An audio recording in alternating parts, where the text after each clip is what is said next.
எங்க ஓட்டு எங்க உரிமை.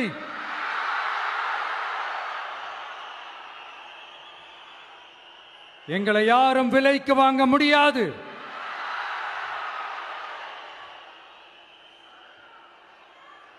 எங்க ஓட்டு விசில் சின்னத்துக்கு தான்.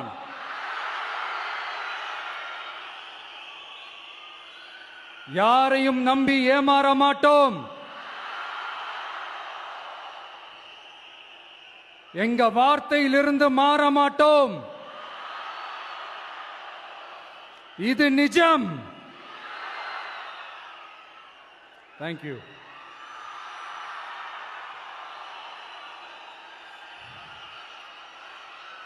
ஒரு குட்டி கதையிலிருந்து ஆரம்பிப்போமா?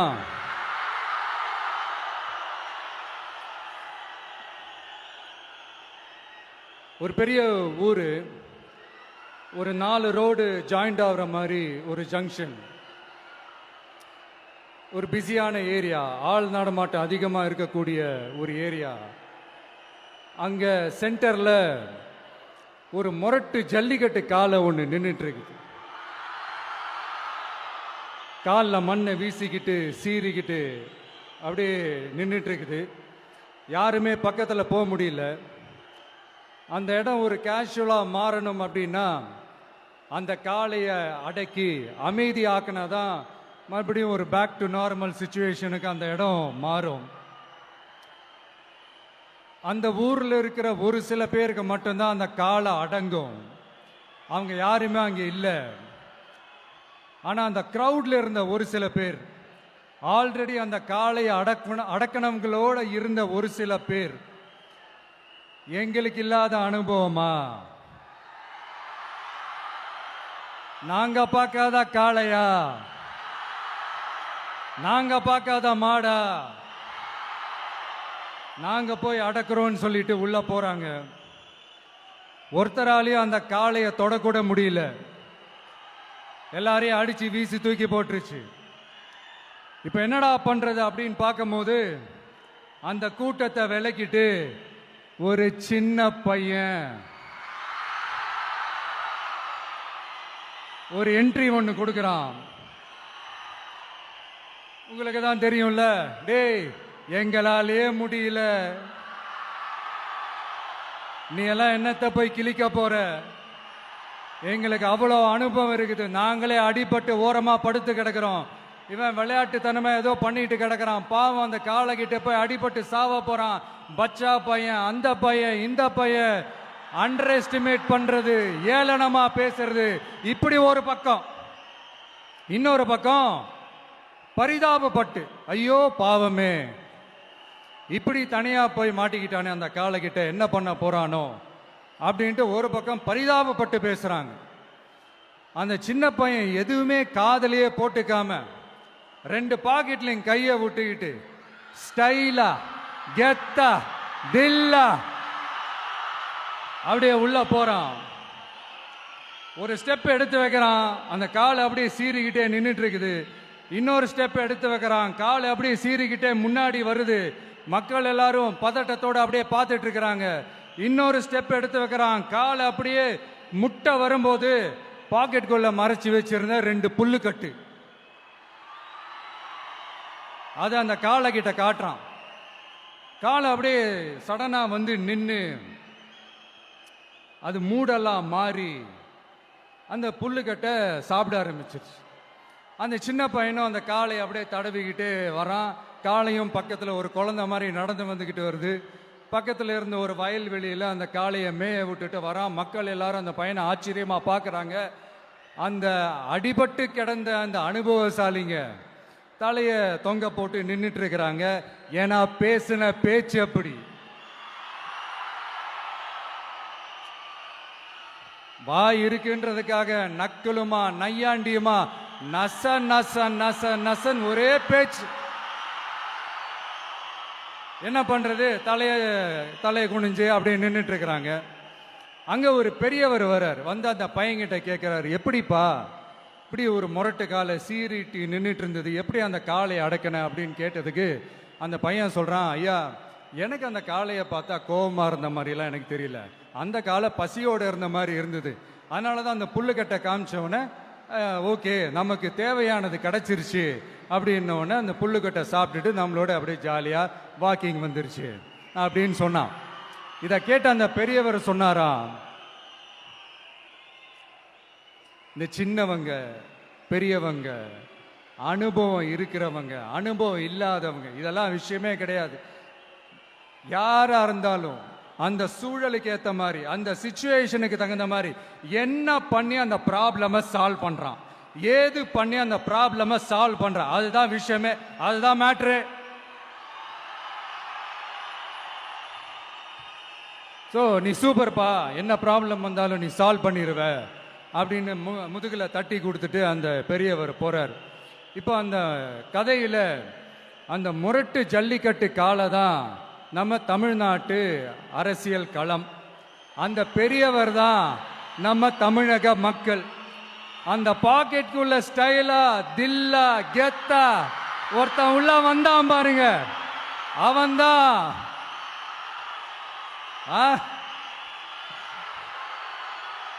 நான் இல்லைங்க, நான் இல்லை, நானு நீங்க நாம எல்லாருமா சேர்ந்து மாபெரும் மக்கள் சக்தியா இருக்கக்கூடிய நம்ம டிவிக்கு, அதுதான் அந்த சின்ன பையன்.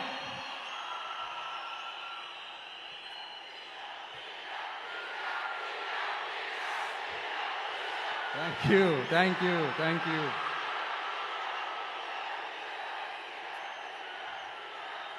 மக்களை நேசிக்கிற ஒரு நல்ல தலைமை இல்லாததுனால இத்தனை வருஷமா வேற வழி இல்லாம ஸ்டாலின் சார் கொடுத்த அந்த பொய்யான வாக்குறுதிகள் எல்லாத்தையும் நம்பி ஏமாந்த நம்ம மக்களுக்கு சரியான நேரத்தில் ஒரு வெகுஜன மக்கள் இயக்கமா வந்தது தான் நம்ம டிவிக்கு. அந்த முரட்டு ஜல்லிக்கட்டு கால கதை ஏன் சொன்னோம், எதுக்கு சொன்னோம், யார் யாருக்கெல்லாம் சொன்னோங்கிறது புரிய வேண்டியவங்களுக்கு புரியும்னு நினைக்கிறேன்.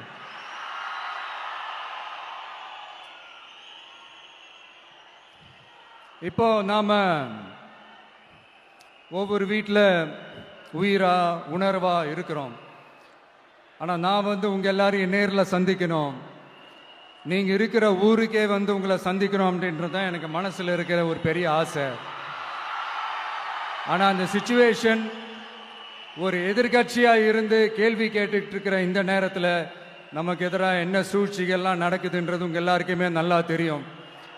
அதனால இப்போ உங்களுக்கு ஒரு வாக்குறுதியை கொடுக்கிறேன், நம்மளுடைய ஆட்சி அமைஞ்சதும்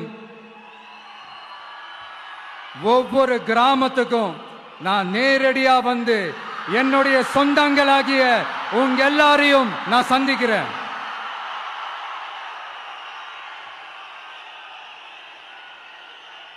கொஞ்ச நாளைக்கு முன்னாடி நம்ம ஸ்டாலின் சார் ஒரு உருட்டு ஒன்று உருட்டினாரு, நீங்க கேள்விப்பட்டிருப்பீங்க. இப்ப வரப்போற எலெக்ஷன் எதுக்கான எலெக்ஷன்? நம்ம சட்டமன்ற தமிழ்நாடு சட்டசபைக்கான ஒரு தேர்தல் இல்லையா? இதே தமிழ்நாட்டுக்கும் டெல்லிக்குமான ஒரு எலெக்ஷன் அப்படின்னு சொல்றாங்க. இன்னும் கொஞ்சம் மேல போய் தமிழ்நாட்டுக்கும் என்டிஏவுக்குமான ஒரு எலெக்ஷன் அப்படின்னு சொல்றாங்க. என்ன சார், டெல்லியில் ஏதாவது நிக்க போறீங்களா? அப்புறம் ஏன் தமிழ்நாட்டுக்கும் டெல்லிக்குமான ஒரு எலெக்ஷன் சொல்றீங்க? அப்புறம் இது ஏதாவது பார்லிமெண்ட் எலெக்ஷனா, பிரதமர் பதவிக்கு ஏதாவது போட்டி போடுறீங்களா? அப்புறம் ஏன் அதை தமிழ்நாட்டுக்கும் என்டிஏவுக்குமான ஒரு எலெக்ஷன் சொல்றீங்க? எங்களுக்கு புரியலையே சார், இது என்ன லாஜிக்னு எங்களுக்கு புரியலையே. எந்த எலெக்ஷனை எப்படி டீல் பண்ணணும், எப்படி ஹேண்டில் பண்ணணும்ன்றது நம்ம தமிழ்நாட்டு மக்களுக்கு தெளிவா தெரியும். நம்ம தமிழ்நாட்டு மக்கள் மாதிரி ஒரு தெளிவான மக்களை நீங்க பார்க்கவே முடியாது. சூப்பர் கிளாரிட்டியோட சூப்பர் மக்கள் சார் நம்ம மக்கள். இந்த போருக்கு போறதுக்கு முன்னாடி தான் இந்த படை பரிவாரங்களோட போவாங்கன்னு கேள்விப்பட்டிருக்கிறேன். ஆனா நீங்க என்னடானா இந்த ஒன்னுத்துக்கும் உதவாத இந்த பால் டப்பாவை உருட்டிக்கிட்டு இருக்கீங்களே சார். உண்மையிலே இந்த எலெக்ஷன் எதுக்கான எலெக்ஷன் சொல்லட்டுமா? தமிழ்நாட்டு மக்களுக்கும் ஊழலுக்கும் நடக்கிற போர், தமிழ்நாட்டு மக்களுக்கும் லஞ்சத்துக்கும் நடக்கிற போர், தமிழ்நாட்டு மக்களுக்கும் இந்த நிர்வாகத்தை சரியா செய்யாத இந்த திமுக அரசுக்கும் நடக்கிற போர், அதாவது தமிழ்நாட்டு மக்களுக்கும் உங்க ஆட்சிக்கும் நடக்கிற போர், தமிழ்நாட்டு மக்களுக்கும் ஸ்டாலின் சாருக்கும் நடக்கிற போர். இன்னும் சுருக்கமா சொல்லணும்னா விஜய்க்கும் ஸ்டாலின் சாருக்கும் நடக்கிற போர்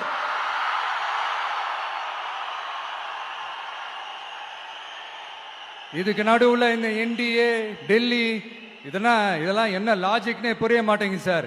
தமிழ்நாடு தான் விஜய், இந்த விஜய் தான் தமிழ்நாடு. தூய சக்தி டிவிகேவுக்கும் தீய சக்தி டிஎம்கேவுக்கும் தான் இந்த போர். இப்படி உக்கிரமா இருக்கிற இந்த போர்ல மறுபடியும் ஒன்னுத்துக்கும் உதவாத இந்த பால் டப்பாவை உருட்டிக்கிட்டு இன்னொரு காமெடி வேற. அது என்னடானா அவரோட ஆட்சியில தான் தமிழ்நாடு சூப்பர் ஸ்டார் மாநிலமா இருக்குதான். கரெக்ட், தமிழ்நாடு சூப்பர் ஸ்டார் மாநிலம் தான். காமராஜர் அவர்கள் டைம்ல, அண்ணா அவர்கள் டைம்ல, எம்ஜிஆர் அவர்களோட ஆட்சியில. இன்னைக்கு ஒன்னுத்துக்கும் உதவாத இந்த உல்டா மாடல் ஆட்சியில தமிழ்நாடு சூப்பர் ஸ்டார் மாநிலமாலாம் ஒண்ணு இல்ல, சூப்பர் ஸ்டாண்ட் அப் காமெடிக்காரர் நடத்துற மாநிலமா மாறிடுச்சு. மக்களே, உங்களுக்காக மட்டுமே தான் வர தடைகள், சதிகள், சூழ்ச்சிகள் எல்லாத்தையும் தாண்டி இந்த 2026 இந்த தேர்தலில் டிவிக்கு தில்லா நிற்கும்.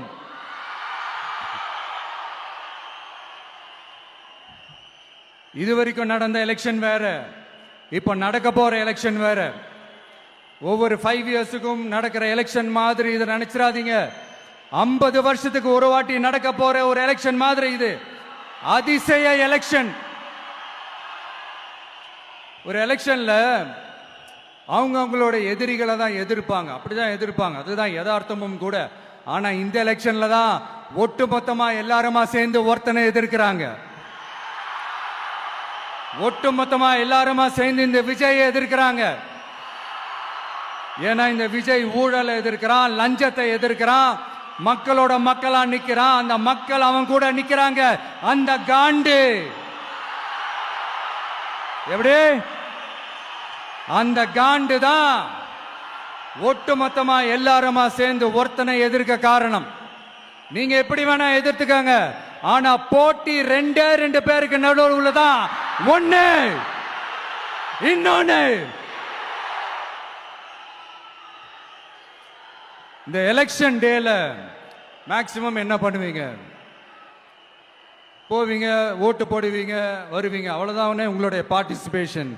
ஆனா இந்த எலெக்ஷன்ல நீங்க பங்கெடுத்துக்க போறீங்க. எஸ், உங்க வீட்டில் இருக்கிற ஒரு விஜய் தான், உங்க வீட்டில் இருக்கிற ஒரு விஜய் தான் வேட்பாளரா நிக்க போறாங்க.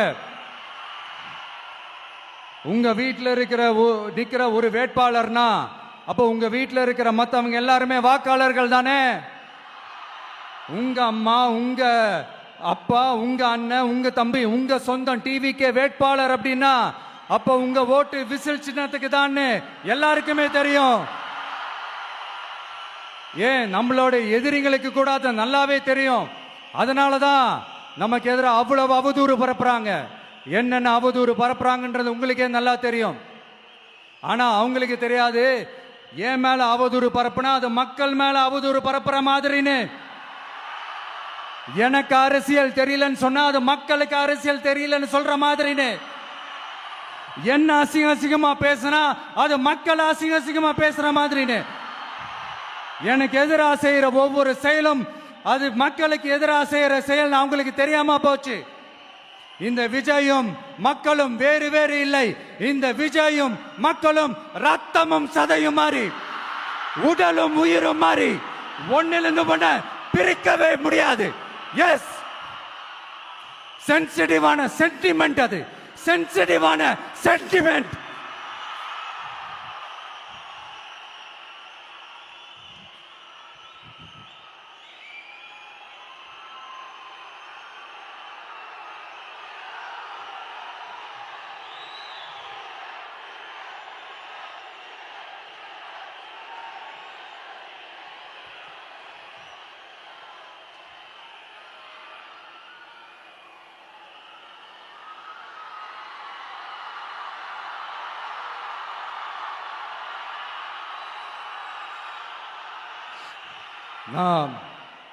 சாரி, இதை யாரும் அசைக்க முடியாது. மக்களை நேசிக்கிற விஜய் வேணுமா, மக்கள் விரோத ஆட்சி நடத்துற ஸ்டாலின் சார் வேணுமா? இந்த விஜய் நம்புறீங்களா, ஸ்டாலின் சார் நம்புறீங்களா? proof, this is the proof.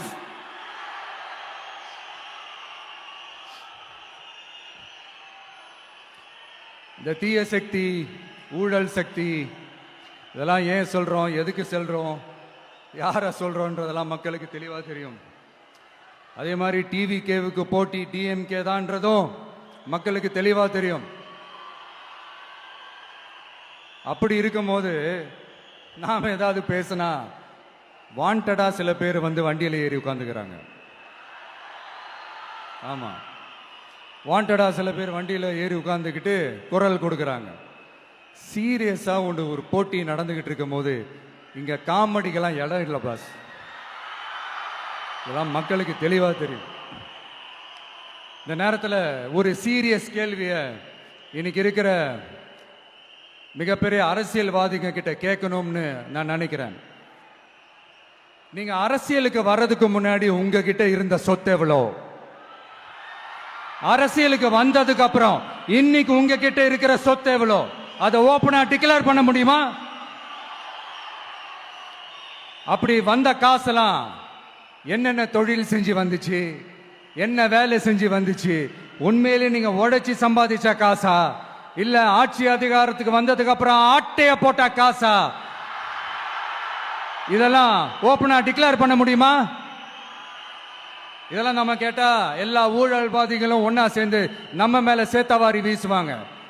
அதை பத்தியெல்லாம் நமக்கு கவலை இல்லை. ஏன்னா நாம யாருன்னு மக்களுக்கு நல்லாவே தெரியும். எனக்கு ஒரு புது ஃப்ரெண்ட், புது நண்பர் ஒருத்தர் கிடைச்சிருக்கார். யார் தெரியுமா? தெரியாதா? முதல்வர் அவர்கள் தான். இப்போ ஒரு நிருபர் ஒருத்தர் கேட்ட கேள்விக்கு எனக்கு எதிரிகள்லாம் யாரும் இல்லை, அவங்க எல்லாருமே எனக்கு நண்பர்கள் தான் அப்படின்னு சொன்னாங்களே. அப்படி நாங்கெல்லாம் உங்களுக்கு நண்பர்கள்னா அப்புறம் ஏன் சார் கரூர் விஷயத்துல ஏன் மேல பழி தூக்கி போட்டீங்க?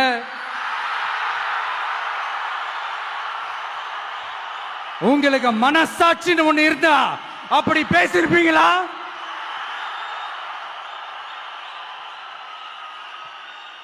அப்படி நாங்களாம் உங்களுக்கு நண்பர்கள்னா ஒரு ஈவென்ட், ஒரு ஃபங்க்ஷன் நடத்துறதுக்கு ஒரு இடமோ ஒரு பர்மிஷனோ ஏன் கொடுக்க மாட்டேன்றீங்க? எல்லாத்தையும் நீங்களே பண்ணிட்டு போற போக்கில் அப்படியே பொய்களா அடிச்சு விட்டுக்கிட்டு இருக்கீங்க. உங்களோட உண்மையான நண்பர்கள் யாருன்னு சொல்லட்டுமா? லஞ்சம், ஊழல், அரசியல் ஆதாயம், இதெல்லாம் தான் உங்களோட உண்மையான நண்பர்கள். பர்சனலா நீங்க எப்படி வேணா இருந்துக்கங்க சார், நமக்கு அதை பத்தி கவலை இல்லை, நமக்கு அது அவசியமும் இல்லை. ஆனா உங்க ஆட்சி தான் தப்பான ஆட்சி, தமிழ்நாட்டுக்கு தேவையில்லாத ஆட்சி.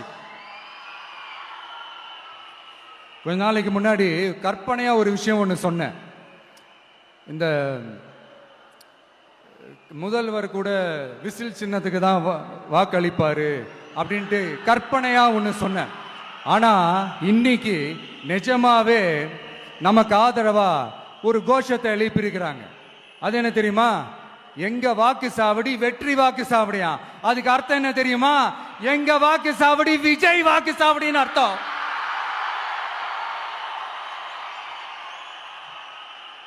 அது சரி, மக்களோட இந்த ஆதரவை பார்த்துட்டு அவர் அறியாமலே எப்படி பேசிட்டாரு என்னமோ தெரியல. 50 வருஷம் எக்ஸ்பீரியன்ஸ் அரசியல்ல, உண்மை என்னன்னு ஒத்துக்கிட்டு தானே ஆகணும்.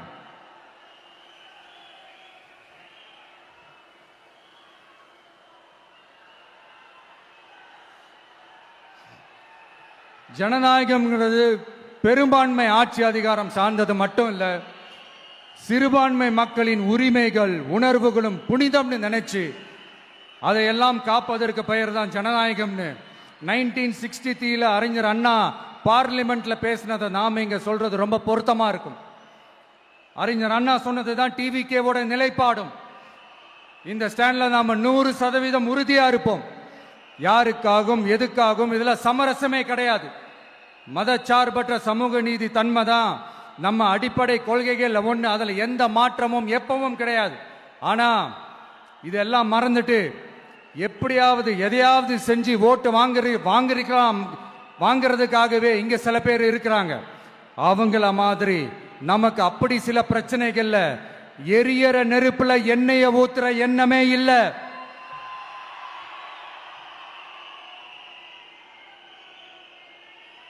இங்க சில அரசியல் கட்சிகளும் சில அரசியல் தலைவர்களும் ஒரு சில நேரங்களில் அமைதியா இருந்தாலே போதும், ஒரு பிரச்சனையும் வராது.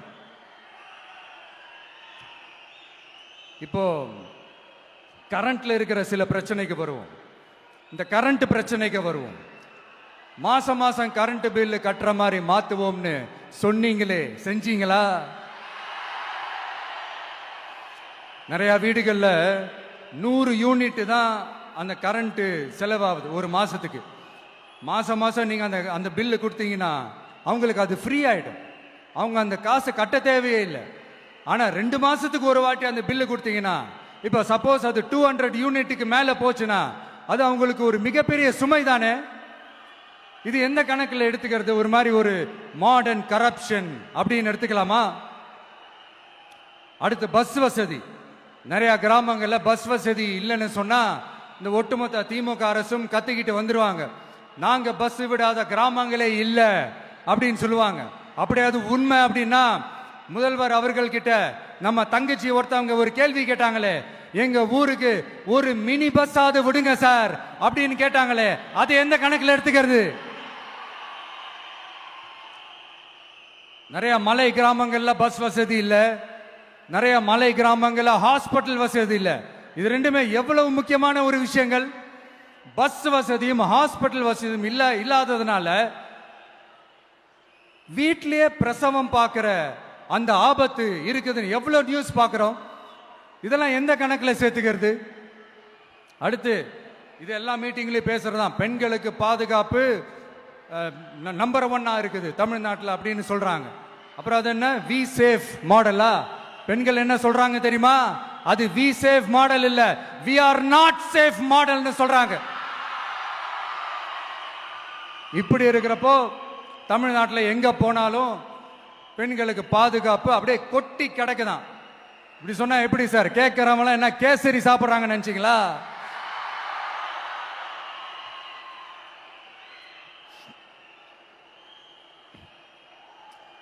அடுத்து இந்த சட்டம் ஒழுங்கு, அது காணாம போய் ரொம்ப நாள் ஆச்சு.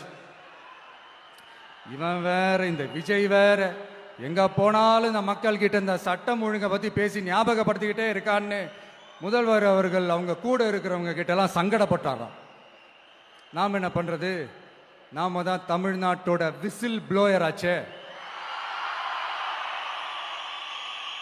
நாம் எப்படி சைலண்டா இருக்க முடியும்? நாமளும் கேள்வியா கேட்கிறோம், ஆனா பதிலெல்லாம் வந்த மாதிரியே தெரியல. இருந்தா தானே வர்றதுக்கு, வச்சுக்கிட்டா வஞ்சனை பண்றாரு. 5 வருஷமா பதிலே சொல்லாம அப்படியே கடந்து வந்துட்டாரு. ஆனா இனிமே அப்பெல்லாம் இருக்க முடியாது, பதில் சொல்லி ஆகணும். மக்களே, இந்த தீய சக்தி, இந்த அட்ராசிட்டிய ஒரு எண்டு கார்டு போடணும் அப்படின்னா அவங்கள சுவிட்ச் ஆஃப் பண்றது தான் ஒரே சொல்யூஷன். அதுக்கான ரிமோட் தான் வரப்போற எலெக்ஷன்.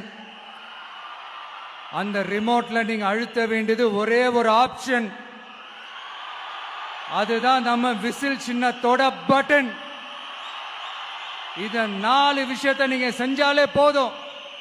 ஒவ்வொரு இவிஎம் மெஷின்லயும் விசில் சின்னத்துக்கு நேரா இருக்கிற அந்த பட்டனை பச்சக்கு பச்சக்கு பச்சக்குன்னு ஒரு அழுத்துங்க. எப்படி? அவ்வளவுதான். நாம காஞ்சிபுரத்தில் பேசும்போது நம்மளுடைய விஷன் என்னன்னு சொன்னோம். இப்ப அதனுடைய கண்டினியூஷனா சில விஷயங்கள் இங்க நான் சொல்லணும்னு ஆசைப்படுறேன். இப்பவும் சொல்றேன், உறுதியா சொல்றேன், சத்தியமா சொல்றேன். பெண்கள், பெண் குழந்தைகள், ஆண் குழந்தைகள் பாதுகாப்பு நம்ம ஆட்சியில் நம்பர் 1 இருக்கும். சட்டம் ஒழுங்கு ரொம்ப ரொம்ப ஸ்ட்ரிக்டா இருக்கும். அரசு பள்ளிக்கூடங்களும் கல்லூரிகளும் முதல் தரமா இருக்கும். போட்டி தேர்வுகளுக்குன்னு லட்சங்களை கொட்டி தனி கோச்சிங் சென்டர் போய் படிக்க அவசியமே இருக்காது. ஏன்னா கவர்மெண்ட் ஸ்கூல், காலேஜ் சிலபஸே போட்டி தேர்வுகளை ஈஸியா சந்திக்கிற வகையில் அந்த ஸ்டாண்டர்டுக்கு ஏத்த மாதிரி அமைக்கப்படும். உயர்நிலை பள்ளி பாடத்திட்டங்களிலேயே அடிப்படை அரசியல் சாசன சட்டம் சேர்க்கப்படும்.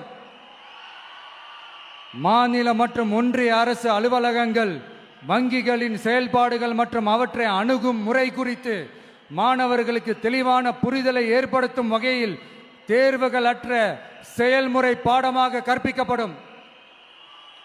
இந்தியா முழுக்க உள்ள ஒன்றிய அரசு சார்ந்த கல்வி நிலையங்கள் மற்றும் அதன் சேர்க்கை அட்மிஷன் குறித்து புரிதலும் தெளிவும் மாணவர்களுக்கு உருவாக்கப்படும். அனைத்து அரசு பள்ளிகளிலும் பெண் குழந்தைகளுக்கு சுத்தமான, சுகாதாரமான மற்றும் தரமான கதவுகள் பொருத்தப்பட்ட ரெஸ்ட் ரூம்கள் அமைப்பது உறுதி செய்யப்படும். போதைப் பொருட்கள் இல்லாத தமிழகம் உருவாக்கப்படும். மாவட்ட கலெக்டர்கள் மற்றும் எஸ்பிக்களில் சரி பாதி பெண்களாக இருக்கும்படி செய்வோம். மலை கிராமங்களில் அரசு ஆரம்ப சுகாதார நிலையங்கள் பிரசவம் பார்க்கும் வசதியுடன் அமைக்கப்படும். பஸ் போக்குவரத்து இல்லாத கிராமங்கள் மற்றும் மலை கிராமங்களே இல்லை என்ற நிலை உருவாக்கப்படும். ஏற்கனவே அமைப்பு சாரா தொழிலாளர்கள் அமைப்பு இருந்தாலும் ஆட்டோ, டாக்ஸி மற்றும் லாரி டிரைவர்களுக்கென அவர்களின் நலன்களுக்காகவும் குடும்ப நலன்களுக்காகவும் தனியாக நல வாரியம் அமைக்கப்படும். தென் தமிழகம் உட்பட தமிழகத்தின் தேவையான பகுதிகளில் தொழிற்சாலைகள் அமைக்கவும் தொழில் வளம் பெருக்கவும் தனி கவனம் செலுத்தப்படும். விவசாயிகள், மீனவர்கள் மற்றும் நெசவாளர்களின் கருத்துக்களை அறிந்து அவர்களுக்கான திட்டங்கள் காலத்தின் தேவைக்கேற்ப உருவாக்கப்படும். இப்போ நம்ம ஸ்டாலின் சார் அறிவாலயம் பக்கத்தில் யாரு நடந்து போனாலும், அறிவாலயம் பக்கத்தில் யாரு நிழலுக்கு ஒதுங்கினாலும் கூட்டணியில சேர்த்துக்கிறார். அந்த கொள்ளையடிச்சிருக்கிற வச்சிருக்கிற பணத்தில் ஒரு பங்கு ஒன்று கொடுத்து அதுக்கு பேர் கல்லாப்பெட்டி கூட்டணின்னு வச்சிருக்கிறேன். அந்த கல்லாப்பெட்டி கூட்டணியை ரொம்ப கஷ்டப்பட்டு சேர்த்திருக்கிறார். ஆனா அவருக்கு நான் சொல்றேன், இந்த அறத பழைய கூட்டணி கணக்குகளோ இந்த கொள்ளையடிச்ச பணத்தையே வச்சு எங்க மக்களை ஏமாத்தி எல்லாம் ஜெயிக்க முடியாது. ஏன்னா இது மாபெரும் மக்கள் சக்தியான வித்தியாசமான விசில் புரட்சி எலெக்ஷன்.